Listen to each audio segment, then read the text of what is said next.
The hot weather is set to last into the weekend, with a rare extreme heat warning covering much of England and Wales, now in place from next Sunday. So summer is here and they're reporting a heat wave, and this weekend some places even reaching up to 40 degrees. Oh, it's getting hot in here. Now, one of the biggest battles that we have every single year as fish keepers is keeping these tanks cool and within the right parameters and temperature. So with the warmer weather, what that potentially brings is warmer houses, warmer rooms and warmer tanks, and unfortunately potentially causing us to cook our fish. It can happen to the best of us and the most experienced or the new. You know, it can unexpectedly get really hot within the property and obviously start to warm up the tanks themselves. So what I want to do is go through a number of tips that is going to help us fight these warm tanks, look after these guys and also your mentality, and keep us happy and them alive. So I was speaking with Mick from Mick's Fish UK this week, and unfortunately there was some terrible news that he come home from holiday and he found his fish room at 38 degrees and his tank's running at 36. And if you don't follow him on either Instagram or subscribe to his YouTube channel, I'll leave the links for them below, as it's definitely worth a follow. Now you can probably guess what that meant, is he lost a number of fish. Losing one of these guys is bad enough, so to lose a handful it's gonna be painful. When you're addicted to this hobby and you're passionate about it, these become really important, and in some circumstances they get looked after and raised better than your children. There you go, my special babies, one for you. So my heart completely goes out to Mick, and I know he's got everything back under control now and he's looking to the future, but this is what made me want to get this video out quicker rather than later, and it was planned for next week, but I think with the heat wave coming, and especially this weekend where they're talking around 40 degrees, it's time to talk about how we can keep these tanks cool. So the first thing I just want to say is you do not need to turn off your heaters. I repeat, you do not need to turn off your heaters. The heaters that you've got, they come with a thermostat in, and just like they turn on when it gets too cold, they turn off when it gets too hot. You do not need to turn your heater off. It turns off by itself.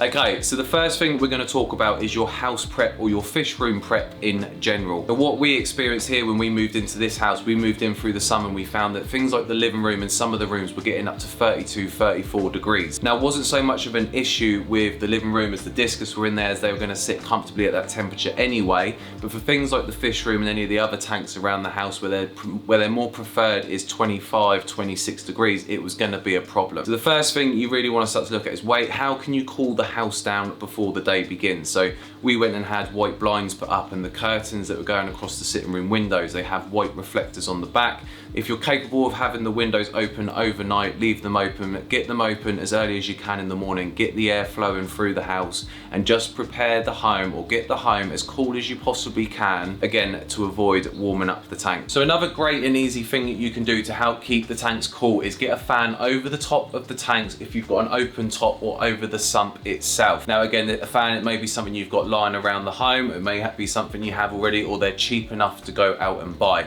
Now you can do it in two different ways. You can just use a normal household or office fan, or there are aquatic design fans out there that clip onto the tank. Quite frankly, just because it's got the word aquatics attached to it, it's going to be 100 times more expensive. So just go and get yourself a desk fan or a large fan that will go over the tank, and it would do the exact same job. Now this is usually where I'd show you a quick video clip of a fan over my tank, but I don't have a fan and I've not been using a fan over my tank. So here's the best I can do of me pretending to be a fan. Look at me, I'm a fan. No, hold on. Fan spin.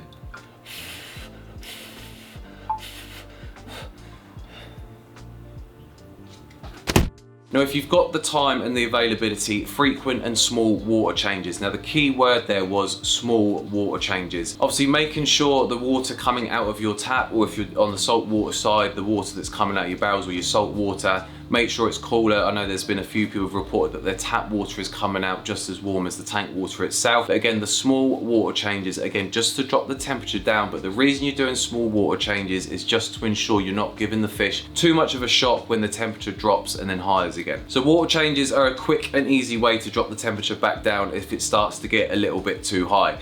Again, nice easy, 10-15% water out, 10-15% water back in, and you'll see the temperature drop down straight away. So one of the easiest ways and least time consuming is a frozen bottle of water. All you need to do, and like I said, it's one of the easiest ways, is keep 2 frozen bottles. You drop one that's obviously frozen into the tank and just let it float in the tank itself, and that will help bring the temperature down. Now, as long as you've not turned off your heater, if it does get too low, the heater will then kick in to counteract the temperature. And then all you need to do is, once that first one that you've dropped in has defrosted, throw that back in the freezer, pop the other one back in, and you can just do this. So like I said, you can just drop them frozen bottles into the tank, walk away, and just let it do its thing. So one more thing that can help, and it's not going to make a massive improvement, but it is going to give you that little bit of assistance, and that is 2 things. One, if you're able to, and depending on your fish and you don't have any jumpers, remove the guards off the top, or the sliders, the glass sliders, whatever it may be that you have that's covering the tank.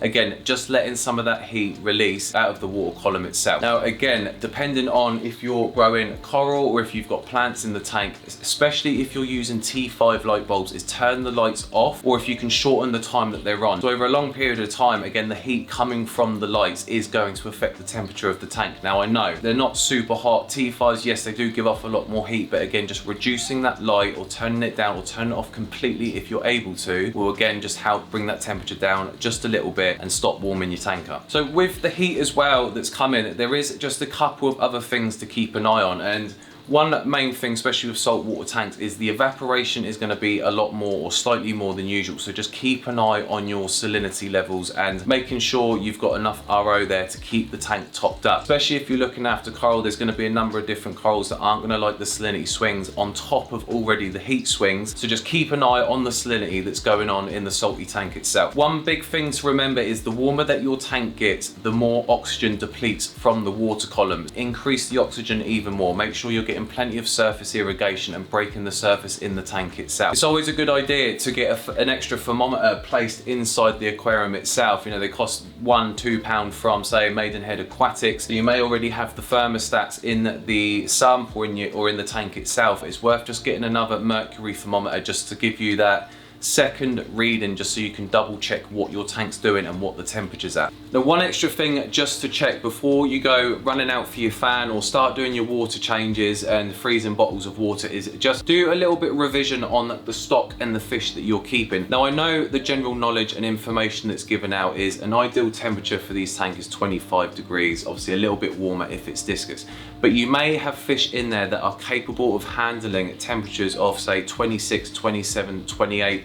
And in the case of discus, you've got things like corries and clown loaches, which will quite happily sit at 30 or 31 degrees. So if you sat there and you're panicking because your tank's reaching, say, 27 to 28 degrees, you may have fish in the tank that are absolutely comfortable at that temperature, and there's nothing you need to worry about. So again, just to go through them quickly, is you do not need to turn your heater off. You do not need to turn your heater off. The thermostat in the heater, once the tank gets too warm or it hits the temperature that you've programmed it to achieve, the heater will automatically turn off. Again, prep the house as early as possible. Get up early, or when you're up first thing in the morning, get the windows open. If you can leave the windows open overnight, just get the house cooler to begin with at the beginning of the day, so as it heats up through the day, that room and the house stays a little bit cooler, keeping the tanks a little bit cooler themselves. Water changes, just that little 10% out, 10% in. Again, it is an effective way to do it. You just have to be a little bit careful with the jump in temperature and not to shock the fish. The frozen bottle, again, one of the easiest and most overlooked ways to keep the tanks cool. A 1.5